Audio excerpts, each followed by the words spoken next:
Buenas, ¿cómo andan? Bueno, la idea de este video es hacer la introducción de lo que es la unidad 3 de Administración General. El tema que nos toca ver hoy es teoría del caos. Me imagino que el nombre les debe haber llamado un poco la atención, ya que no es algo tan administrativo como uno podría pensar.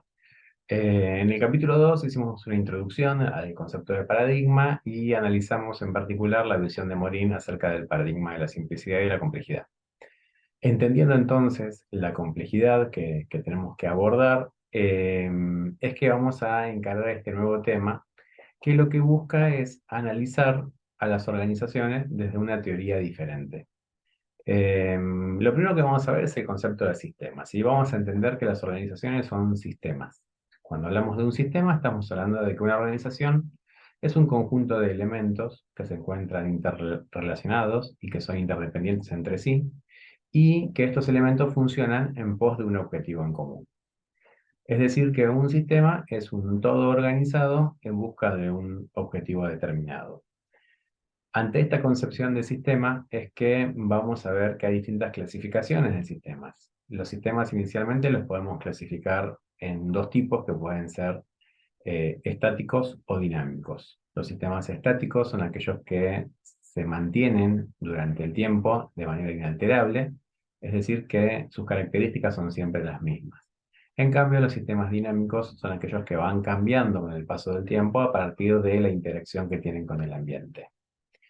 Por otro lado, vamos a hablar de sistemas lineales y sistemas no lineales. Los sistemas lineales son aquellos que responden a una situación de causa y efecto, ¿sí? Como hablaba del paradigma de la simplicidad, ante una determinada causa siempre se produce el mismo efecto. Y esto ocurre con continuidad en el tiempo. Uno puede determinar que si tiene un problema, la solución es tal.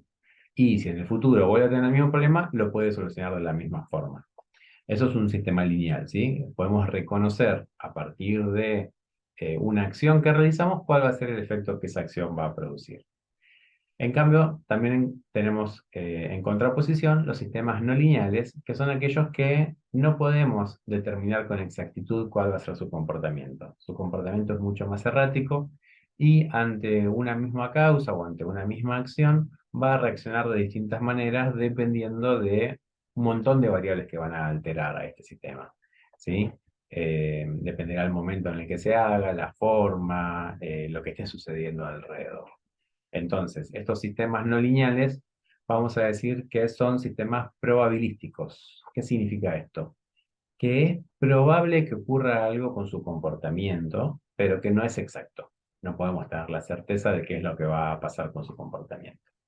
Entonces ya hablamos de sistemas eh, simples, perdón, sistemas simples y complejos no lo mencioné, pero bueno, porque estamos abarcando directamente sistemas complejos. Sistemas estáticos y dinámicos, por un lado, y sistemas lineales y no lineales. ¿Por qué hablamos también de sistemas complejos? Bueno, es lo que un poquito charlamos desde la unidad pasada. Los sistemas simples son aquellos en los que dentro de ellos ocurren pocas interacciones entre sus distintos elementos y esas interacciones son calculadas y posibles de ser predeterminadas. En cambio, los sistemas complejos tienen la característica de tener muchos elementos y múltiples interrelaciones. Y las relaciones, cuando hablamos de múltiples, significa que no son de un elemento a un elemento, sino que todos los elementos se van a encontrar relacionados con todos, ¿sí? Responden al concepto de red. Si nos imaginamos una red, cada uno de los puntos de unión de esa red son nodos que van a estar interconectados con el resto de la red, de la manera tal que si yo tiro de una parte de la red, la voy a mover y la voy a desplazar en su totalidad. Quizás los cuadrados o los hexágonos que estén más cerca del lugar donde yo estoy tirando la red, se vean mayormente afectados que aquellos que estén en las puntas, pero todos van a ser afectados de alguna u otra manera. Eso es un sistema complejo.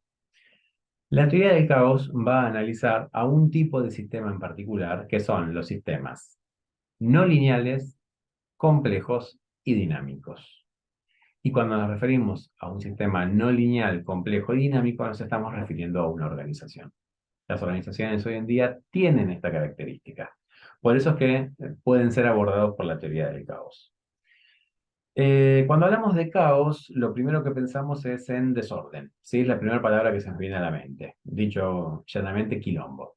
Sin embargo, la teoría del caos es justamente todo lo contrario. La teoría lo que menciona es que habla de un desorden aparente, ¿sí? Algo que parece ser un desorden, pero que detrás de ese desorden hay una determinada lógica.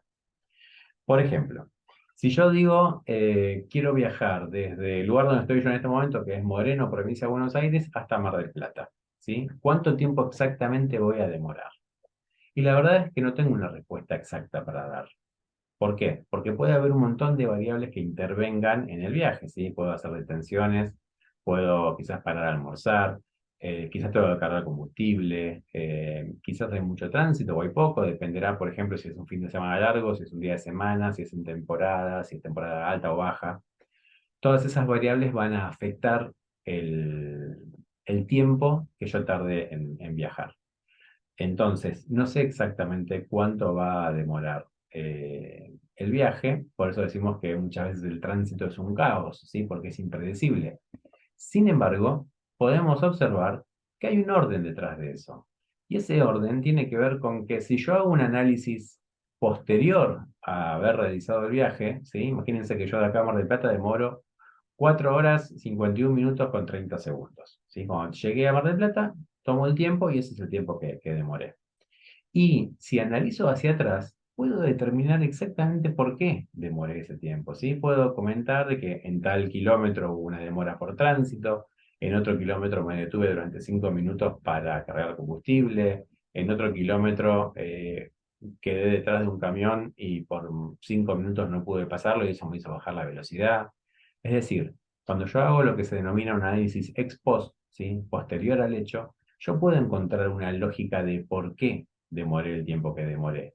Sin embargo, cuando quiero hacer un análisis ex ante, ¿sí? Previo al hecho, me cuesta por determinar con exactitud qué es lo que va a suceder. Esto pasa en los sistemas complejos, en los sistemas caóticos. No puedo determinar previamente lo que va a suceder, sin embargo, cuando lo analizo ex post, puedo encontrar una lógica detrás de eso que sucedió. Y ahí lo que nos está mostrando es que las cosas no ocurren porque sí. No es un caos, no es un desorden, sino que hay un orden, el cual yo no conozco cuál es la lógica de ese orden. Em, Otra característica que tiene el caos tiene que ver con la alta sensibilidad a las condiciones iniciales. ¿Qué significa esto? Que cualquier modificación que se produzca en algún punto del inicio de una situación va a modificar el resultado final de esa situación, ¿sí? Si yo en lugar de salir a la hora que pensaba salir, salgo 5 minutos más tarde, quizás modifique completamente lo que fue mi viaje a Mar del Plata. ¿Cuántas veces nos habrá pasado que vamos a tomar el colectivo y cuando estamos llegando a la parada justo el colectivo pasa? Y ahí empezamos a hacer un replanteo, un pensamiento de qué son las cosas que hice antes de llegar a la parada del colectivo. Entonces, no, bueno, me demoré porque tardé más en desayunar, porque tuve que cambiar a mis hijos, porque lo que me quedé charlando con un vecino. Entonces digo, bueno, el día de mañana voy a modificar y voy a salir 5 minutos antes. Y quizás me pasa que salgo 5 minutos antes y de vuelta pierdo el colectivo cuando llego a la esquina. ¿Por qué? Porque no lo puedo predecir a este sistema, no es lineal justamente. Cuando hablamos de la alta sensibilidad que tienen las condiciones iniciales, nos referimos a que cuando yo tengo un problema, si lo quiero, lo soluciono de una determinada manera, imaginemos, ¿no? En una empresa. Si yo vuelvo a tener el mismo problema, tengo que entender que no es el mismo problema. ¿Por qué? Porque hay algunos pequeños cambios que van a modificar a ese problema, que no va a ser exactamente igual al anterior. Y esos pequeños cambios pueden generar un resultado completamente diferente en el problema que estoy teniendo, diferente a lo que fue el problema inicial. ¿Sí? ¿Qué nos está mostrando esta característica del caos? Que el tiempo es irreversible. Algo que parece lógico y que sin embargo en el mundo empresarial no es tan lógico. ¿Cuántas veces las organizaciones utilizamos la misma solución para un problema que ya habíamos tenido en el pasado? Lo que estamos pensando es que el tiempo se puede volver atrás. ¿Sí? Imaginemos, hecho un empleado. Tengo un inconveniente, lo he hecho y después de 2 meses me doy cuenta de que ese empleado era fundamental para la empresa. Entonces digo, bueno, lo vuelvo a contratar y listo, ya está, solucionó el problema. ahí nos damos cuenta de que yo no puedo volver el tiempo atrás. ¿Por qué? Porque este empleado no va a ser el mismo que la vez anterior. ¿Por qué? Porque ya se modificaron sus condiciones iniciales. Ella fue despedido una vez, eso le va a dar inseguridad, pero también fue buscado luego porque era necesario. Eso le va a dar mucho poder a este empleado. Por lo tanto, va a estar parado ante la situación de una manera completamente distinta. Va a desconfiar porque sabe que en cualquier momento lo pueden echar, pero al mismo tiempo va a estar tranquilo porque es una pieza indispensable dentro de la organización, es necesario para la organización. Por lo tanto, lo va a posicionar en un lugar muy diferente al que tenía la vez inicial. Esto nos demuestra que no se puede volver con el tiempo, no es una cuestión de que voy para atrás y después lo deshago. En la administración, como trabajamos con sistemas caóticos, no puedo deshacer lo que se hizo, porque cuando yo lo quiero deshacer nunca voy a llegar al punto inicial. ¿Sí? Esa es la idea en particular que tiene la teoría del caos. ¿Por qué? Porque el caos se explica a partir de una serie de lo que se denominan iteraciones. ¿Sí? Cuando yo analizo un hecho, ex post, lo analizo a posteriori, vamos al ejemplo de vuelta de que voy a Mar del Plata, yo puedo observar que el viaje a Mar del Plata fue una sucesión de hechos que terminó dejándome en Mar del Plata y que llegaron a un determinado horario en Mar del Plata, ¿sí? A la hora que salí de mi casa, el tránsito que encontré inmediatamente, el tiempo que demoré en un peaje, el tiempo que demoré en una estación de servicio, etcétera, etcétera. Cada uno de esos momentos son iteraciones diferentes. Y este sistema de iteraciones, que una va enlazada con la otra, justamente son interdependientes, una iteración con la anterior y con la posterior. ¿Qué quiere decir esto? Que si no hubiera ocurrido un hecho, no ocurriría el hecho siguiente. Por lo tanto, cuando yo lo analizo desde el final hacia el principio, sí lo puedo entender, pero es muy difícil poder analizarlo desde el principio hacia el final. Acá la teoría del caos nos va a mostrar un problema, ¿sí? Que estamos teniendo en la organización, que es no puedo saber qué es lo que va a suceder, no puedo saber cuáles son los efectos de aquellas acciones que yo realice en este sistema caótico. Sin embargo, nos va a mostrar una solución también. ¿Por qué? Porque como es un desorden aparente, como hay una lógica detrás de esta sucesión de iteraciones, es que yo voy a poder empezar a analizar a las organizaciones y a los sistemas caóticos en sí como probables o no probables, posibles y no posibles. Es decir, va a haber ciertos comportamientos que van a ser posibles y algunos que no. ¿Es posible que yo llegue a Mar del Plata yendo en auto en 15 minutos? No, es imposible. ¿Está bien? Entonces yo ya sé que ese comportamiento no es posible. ¿Es probable que yo demore 4 horas en llegar a Mar del Plata? Puede ser más o menos probable. ¿Es probable que yo demore 15 días en llegar a Mar del Plata en auto? Y la verdad que es poco probable. No es imposible. Podría suceder algo que haga que yo demore 15 días en llegar, pero digamos que es poco probable que eso suceda. Entonces ahí ya nos empieza a dar, dentro de un mundo de incertezas, un poquito más de certeza la teoría del caos, porque nos dice, bueno, a ver, ¿qué movimientos son propios de este sistema? Y a partir de eso, ¿hacia dónde me voy a mover? Hay un ejemplo que ustedes tienen en la bibliografía que tienen para leer, que habla de cuando yo tiro un corcho en un río. Cuando tiro un corcho en el caudal de un río, el corcho no sé exactamente dónde va a terminar ni cuánto tiempo va a demorar. Sin embargo, lo que sé es que siempre va a ir río abajo, nunca va a ir río arriba. Por lo tanto, ya estoy eliminando la mitad de las posibilidades, ¿sí? No es posible que vaya río arriba. Entendiendo las lógicas de un sistema caótico me permitirá determinar dónde es probable que ese sistema se mueva. Y acá también se asocia otro concepto muy importante dentro del tema que se llama atractor. Si ustedes van a ver que hay unos gráficos medios raros en cuanto a los dibujos, no se enloquezcan con eso, sí en cuanto a entender el concepto de atractor. Un atractor es un polo de atracción justamente del sistema caótico. El atractor es una representación gráfica del sistema caótico. ¿Sí? Cuando yo veo un sistema, cómo se maneja durante una determinada cantidad de tiempo, puedo llegar a entender y a partir de eso a predecir dónde es probable que ese sistema se maneje. La economía argentina, ¿es un caos? Estamos de acuerdo que sí. Sin embargo, cuando uno analiza en el paso del tiempo, lo que observa son ciclos económicos, ¿sí? Ciclos en los que estamos subiendo y ciclos en los que estamos bajando. Y se repiten esos ciclos, y se repiten cada una determinada cantidad de años más o menos parecida.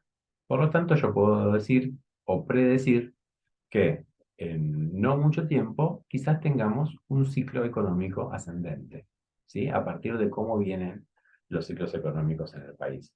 Es más una expresión de deseo quizás que una teoría administrativa, pero creo que la idea se entiende, ¿no? O sea, uno puede observar a partir de analizar el movimiento del sistema, cómo se ha venido comportando y entonces cómo es probable que se comporte. Yendo a un ejemplo actual, ¿es probable que el precio del dólar baje y vuelva a estar a 5 pesos? Y la verdad que es poco probable. ¿Sí? Lo más probable es que el dólar mantenga un determinado nivel de alza más o menos cercano al mismo nivel de la inflación. ¿Por qué? ¿Por qué lo sé esto? ¿Porque soy un experto en finanzas? No, porque veo el sistema caótico, lo observo durante el tiempo y veo cómo se ha ido comportando. Y a partir de eso puedo determinar probabilidades de su comportamiento en el futuro. Bien.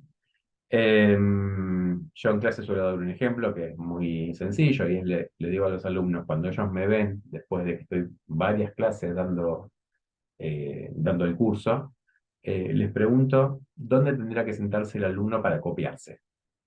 Y obviamente una pregunta hipotética. ¿Por qué? Porque ellos pueden observar cómo me muevo yo dentro del aula y a partir de eso pueden predecir mis movimientos, cómo serán el día de un examen. Entonces, si ellos observan que yo suelo caminar, voy hasta el fondo del aula y vuelvo, quizás encuentren un lugar en el que digan, bueno, acá es donde me conviene tomar una decisión y sentarme porque me quiero copiar, lo cual está muy mal y no hay que hacerlo, pero creo que como ejemplo se entiende.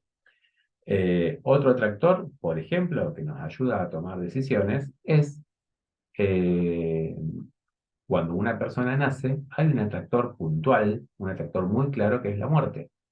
Todos sabemos que las personas tarde o temprano van a morir. Y a partir de eso, analizando los sistemas, uno puede tomar decisiones.